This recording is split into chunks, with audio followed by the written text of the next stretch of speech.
अस्सलाम वालेकुम दोस्तों, कैसे हैं आप। मैं हूं इरफान अली आज़ाद विद चैनल राहते कल्ब। दोस्तों, चैनल राहते कल्ब के प्लेटफॉर्म से आपके साथ मुखातिब हूं। आज चंद बातें करूंगा हज़रत शेख अब्दुल कादिर जिलानी महबूब सुबहानी की किताब गुनियतुत तालिबीन में से और कुर्बानी के गोश्त की तकसीम के हवाले से, और एक अहदीस मुबारका हज़रत मोहम्मद सल्लल्लाहु अलैहि वसल्लम की। दोस्तों, हज़रत शेख अब्दुल कादिर जिलानी महबूब सुबहानी अलमरूफ पीर 11वीं वाले शरीफ अपनी किताब गुनियतुत तालिबीन में लिखते हैं कि अल्लाह ताला ने 3 किस्म की कौमें पैदा की, जिनमें से एक फ़रिश्ते और नंबर 2 जिन और इंसान और नंबर 3 चौपाए जानदार।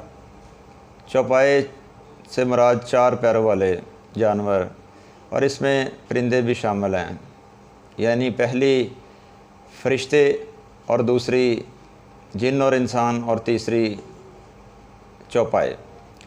तो दोस्तों, हज़रत अब्दुल कादिर जिलानी महबूब सुबहानी अलमरूफ पीर 11वीं वाले शरीफ फरमाते हैं कि अल्लाह ताला ने फ़रिश्तों को पैदा किया तो उन्हें अक्ल सलीम तो अता की, लेकिन अल्लाह ताला ने उन्हें नफ़सानी ख्वाहिश नहीं दी। नफ़सानी ख्वाहिश से मुराद दोस्तों ये है कि ऐसी ख्वाहिश जिससे हमारी नस्ल आगे बढ़ती है।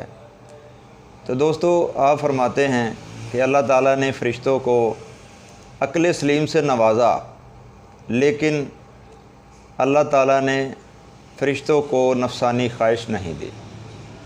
और इंसान को अल्लाह ताला ने अक्ल सलीम से भी नवाज़ा है और नफ़सानी ख्वाहिश भी दी, जिससे इंसान की नस्ल आगे बढ़ती है। और नंबर 3 पे चौपाए हैं। अल्लाह ताला ने उन्हें अक्ल सलीम तो नहीं दी मगर नफ़सानी ख्वाहिश दी है, इसी तरह उनकी भी आगे नस्ल बढ़ती है। तो दोस्तों, शेख अब्दुल कादिर जिलानी महबूब सुबहानी अपनी किताब में फ़रमाते हैं, आप कहते हैं कि अगर इंसान अपनी अक्ल सलीम से अपनी नफ़सानी ख्वाहिश पर काबू पा लेता है तो दोस्तों, इंसान का जो मकाम है वो फ़रिश्तों से भी बुलंद हो जाता है। लेकिन अगर वो अपनी अक्ल सलीम से काम नहीं लेता और उसके ऊपर उसकी नफ़सानी ख्वाहिश हावी हो जाती है और वो अपने ऊपर नफ़सानी ख्वाहिश को सवार कर लेता है, अपनी अक्ल सलीम को दबा लेता है, तो दोस्तों उसका मकाम, इंसान का मकाम जानवरों से भी बदतर हो जाता है। तो इस तरह आपने अपनी किताब गुनियतुत तालिबीन में इंसान को एक वाज़ेह तौर पर पैगाम दिया है कि अपनी अक्ल सलीम से काम लेना है और अपनी अक्ल सलीम से अपनी नफ़सानी ख्वाहिश को कंट्रोल करना है, काबू में रखना है, क्योंकि इस तरह आपका दर्जा, इंसान का दर्जा फ़रिश्तों से भी अफजल हो जाता है। अगर वो अपनी नफ़सानी ख्वाहिश को अपने ऊपर हावी कर लेता है और गुनाह में मुब्तला हो जाता है तो उसका दर्जा जानवरों से भी बदतर हो जाता है। तो दोस्तों, ये एक शेख अब्दुल कादिर जिलानी महबूब सुबहानी की किताब गुनियतुत तालिबीन में से मैंने बयान किया है। तो दोस्तों, दूसरा जो मैंने टॉपिक पहले ज़िक्र किया है कि कुर्बानी के गोश्त के हवाले से बात करना चाहूँगा। दोस्तों, अक्सर ये मसला होता है कि कुर्बानी का गोश्त किस तरह हम तकसीम करें।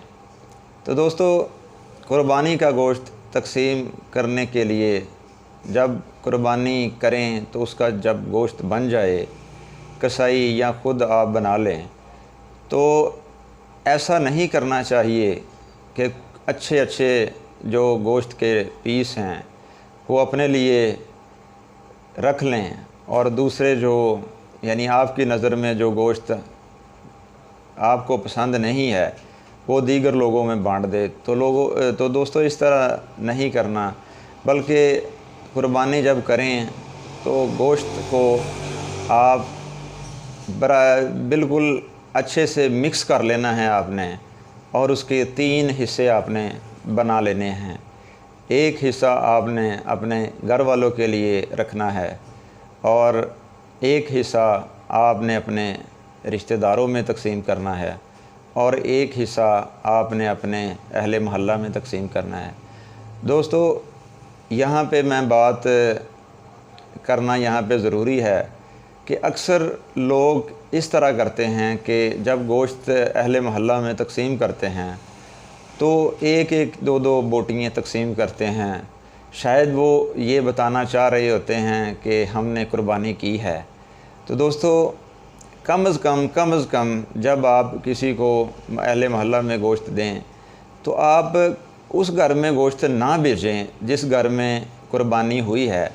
आप कोशिश करें, अहले मोहल्ला में आपको पता ही होता है कि किस घर में कुर्बानी नहीं हुई, तो आप कोशिश करें कि आप उस घर में गोश्त दें जिसमें कुर्बानी नहीं है, और इतना कम से कम इतना गोश्त लाजमी दें, आधा किलो से 1 किलो तक होना चाहिए कि वो जब आपके घर से गोश्त जाए तो वो किसी और के घर से गोश्त आने का इंतज़ार ना करे और अपनी जो यानी ईद की खुशी को मनाने के लिए वो कम से कम वो आपका जो गोश्त आधा किलो या किलो होगा तो वो उससे कम से कम उसकी इतना आपको देना चाहिए उसे कि वो उसकी हंडी बन जाए, उसका सालन बन जाए। ये ना हो कि वो 2 बोटियाँ आप दें, 2 बोटियाँ दूसरे घर वाला दें, 3, यानी कि वो 10 घरों से गोश्त वेट करता रहे फिर जाके वो अपनी एक हांडी बनाए। इस तरह नहीं करना। आप चाहे आप चंद घरों में ही गोश्त दें, लेकिन कम से कम इतना आप ज़रूर दें कि उस बेचारे की, गरीब आदमी की जो कुर्बानी की इस्तात नहीं रखता, उसकी वो हांडी बन जाए। तो दोस्तों ये यहाँ मैंने ज़िक्र करना इसलिए ज़रूरी समझा कि अब ईद आने वाली है, तकरीबन कोई 10-15 दिन शायद रह गए हैं, तो ईद आने वाली है। तो मैंने कहा कि कम से कम ये एक चीज़ का मुझे पता है तो मैं इसे रिकॉर्ड करके अपलोड करूं ताकि दूसरे लोग भी इससे मुस्तफ़ीद हों।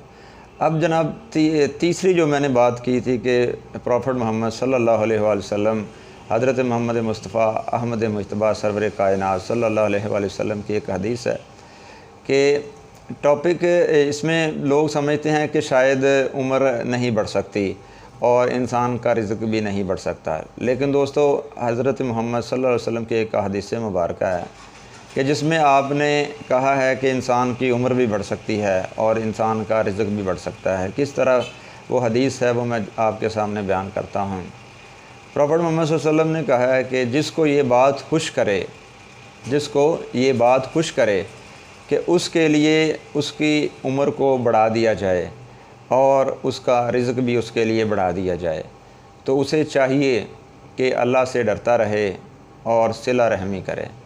तो दोस्तों अल्लाह से डरना चाहिए और सिला रहमी करना चाहिए। और सिला रहमी से मुराद ये है कि हमें अपने अज़ीज़ो अकारब रिश्तेदारों से अच्छा हुस्न सलूक करना चाहिए, उनसे नाराज़गी नहीं इख्तियार करनी चाहिए, बल्कि उनके साथ अच्छा तावन करना चाहिए। अगर वो ताल्लुक़ हमसे तोड़े भी तो हमें चाहिए कि हम उनके साथ ताल्लुक़ जोड़े।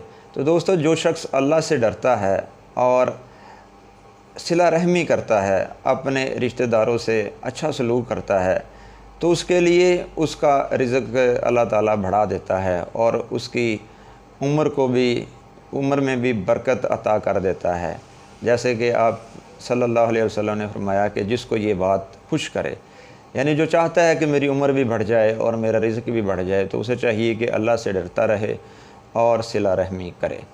और दोस्तों यहाँ पे मेरे पीर शब्बीर हुसैन शाह साहब रहमतुल्लाह अलैह, अल्लाह ताला आपके दर्जात बुलंद करे, जो इस दार फ़ानी से कूच कर गए हैं। तो एक मरतबा हम वहाँ पे उनकी महफ़िल में बैठे थे, तो उन्होंने बात की थी कि अव्वल खेशां ते बाद दरवेशां। तो हम 3-4 दोस्त बैठे थे वहाँ पे, तो हमने कहा कि शाह जी हमें ये बात समझ नहीं लगी कि ये आप क्या कह रहे हैं कि अव्वल खेशां बाद दरवेशां। तो आपने फिर पीर सैयद शबीर हुसैन शाह साहब आस्ताना गजुमत शरीफ, आपने वजाहत की इस बात की कि अव्वल खेशां से मुराद है कि सबसे पहले देखें कि आपके अपनों में से कौन ज़रूरतमंद हैं, अपने बहन भाइयों में तलाश करें कि कौन कमज़ोर है, किसके पास इतना माली अखराजात जो उसके पास नहीं है, वो माली हालात उसके कमज़ोर हैं। तो आप कोशिश करें सबसे पहले अपने बहन भाइयों में, आप अगर इस्तिताअत रखते हैं कि किसी की हेल्प कर सकें तो अपने बहन भाइयों में से ढूंढे कि कौन कमज़ोर है, उसकी हेल्प करें। उसके बाद आपके आ जाते हैं रिश्तेदार। रिश्तेदारों में आप देखें कि कौन कमज़ोर, उसके बाद दीगर आपके करीबी पड़ोसी और दीगर लोग आ जाते हैं। तो दोस्तों, अव्वल खेशां और बाद दरवेशां की ये वजाहत पीर सैयद शबीर हुसैन शाह साहब ने की थी कि सबसे पहले आपने देखना है कि आपने अपनों की मदद करनी है, उसके बाद आप किसी पीर फ़कीर की या किसी दीगर शख्स की, किसी रिश्तेदार की या किसी अहले महल्ला या किसी और की आप मदद करें। सबसे पहले आप अपनों की मदद करें। जी, मुझे उम्मीद है कि ये कुछ अच्छी बातें मैंने की हैं, ये आपको अच्छी लगेंगी, और अगर आपको अच्छी लगें तो हमारे चैनल राहते क़ल्ब को लाज़मी तौर पे सब्सक्राइब कीजिएगा, लाइक कीजिएगा और शेयर करना ना भूलिएगा, और बेल आइकन का बटन ना दबाइए ताकि हमारी आइंदा आने वाली वीडियो आप तक बर वक्त पहुँच सके। शुक्रिया।